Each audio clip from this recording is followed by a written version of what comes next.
নমস্কাৰ বন্ধু বান্ধৱীসকল, আজি এখন ভিডিঅ'ত আমি হায়াৰ ছেকেণ্ডাৰী 2026 ৰেজাল্ট সম্পৰ্কে আপডেটবোৰ আমি আলোচনা কৰিম। ৰেজাল্টটো কেতিয়া আহিব পাৰে, ফাইনেল ডেটটো কিমান হ'ব পাৰে আৰু নিউজবোৰত কি ধৰণে চলি আছে সেই নিউজবোৰৰ আমি এনালাইচিছ কৰিম। সম্পূৰ্ণ তথ্যটো এইটো ভিডিঅ'তে আলোচনা কৰিব। ভিডিঅ'টো আৰম্ভ কৰোঁ। সকলো নিউজ চেনেলত কি কৈছে আৰু এক্সপেক্টেড ডেট আৰু কোনটো ডেটত আমি ৰেজাল্টটো আশা কৰিব পাৰি সেইটো ইয়াতে আমি আলোচনা কৰিম। চাই থাকক। আমাৰ যিটো লেটেষ্ট নিউজ হয়, লেটেষ্ট নিউজ মতে কিন্তু আমাৰ 17 তাৰিখে ৰেজাল্টটো দিয়া কথা আছিলে, কিন্তু এতিয়া নহয় কিনে এতিয়া কৈ আছে 21 তাৰিখে দিব বুলি। আমি যদি ডাঙৰ নিউজবোৰলৈ চাওঁ, সিহঁতে কিন্তু এনে এটা নিউজ বনাই দি আছে। এইচএছ ৰেজাল্ট সম্পৰ্কে এতিয়ালৈকে কোনো অফিচিয়েল ঘোষণা অহা নাই। এডুকেশ্যন মন্ত্ৰীয়ে কোনো স্পষ্টকৈ কোৱা নাই। এডুকেশ্যন মন্ত্ৰীয়ে জাষ্ট কৈছিলে বিহুৰ পিছত দিয়া বুলি কৈছিলে। বহুত নিউজ চেনেলে কৈ আছে যে এপ্ৰিলৰ 30ৰ ভিতৰত ৰেজাল্টটো ৰিলিজ হ'ব পাৰে। আৰু এতিয়া আমি ৰেজাল্টটো খুব ওচৰা-ওচৰিকৈ আহিছো। প্ৰিভিয়াছ ইয়াৰ্ছৰ যদি আমি এনালাইচিছটো চাওঁ, প্ৰিভিয়াছ ইয়াৰ্ছৰ 2025ৰ ৰেজাল্ট দিয়া হৈছিলে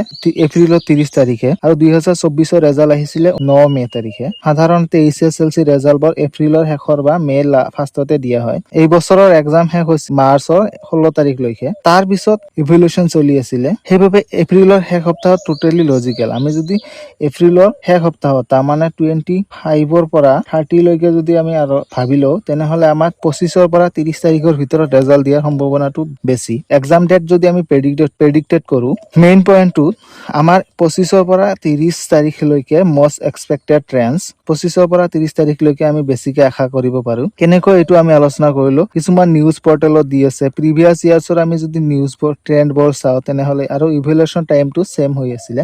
যদি ৰেজাল্টটো 25ৰ পৰা 31 তাৰিখলৈকে হয়, তেনেহলে আমি ৰেজাল্টটো 9 বজাৰ পৰা 10 বজালৈকে দিয়ে।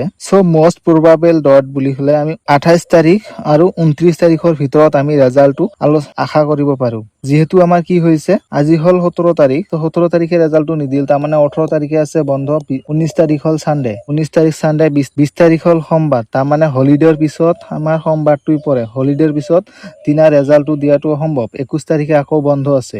আমি ৰেজাল্টটো এনেও প্ৰেডিক্ট কৰিব পাৰি 21 তাৰিখৰ পিছত। বাট যদি আমি প্ৰিভিয়াছ ইয়াৰ্ছৰ ডাটাখিনি চাওঁ, তাতে হৈ আছে আমাৰ এপ্ৰিল মাহৰ লাষ্ট উইকলৈকে আমি ৰেজাল্টটো আশা কৰিব পাৰি। তাৰমানে 25ৰ পৰা 30 লৈকে আমি ৰেজাল্টটো আশা কৰিব পাৰি। আৰু তাৰ ভিতৰত আমি ষ্ট্ৰংলি যদি কওঁ, তেনেহলে আমাৰ এপ্ৰিল মাহটো পাৰ নহয়, আমি ৰেজাল্টটো পাই যাম 28 বা 29 তাৰিখৰ ভিতৰত আমি ৰেজাল্টটো পাই যাম।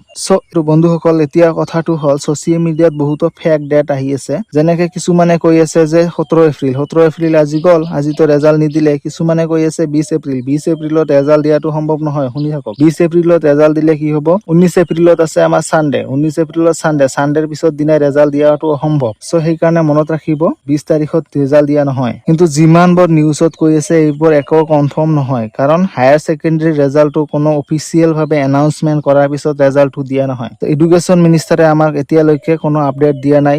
এছেক ৱেবছাইটত আমি কোনো ধৰণৰ আপডেট পোৱা নাই। সেইবাবে যিবোৰ নিউজ তোমালোকে পাইছা, সেইবোৰ গোটেইখিনি ফেক নিউজ। যদি আপুনি এইচএছৰ ৰেজাল্টটো আপডেট প্ৰথমে পাব বিচাৰে, তেনেহলে আমাৰ চেনেলটো লাইক কৰক, শ্বেয়াৰ কৰক আৰু ছাবস্ক্ৰাইব কৰি আমাৰ চেনেলটোৰ লগত জড়িত হৈ থাকক।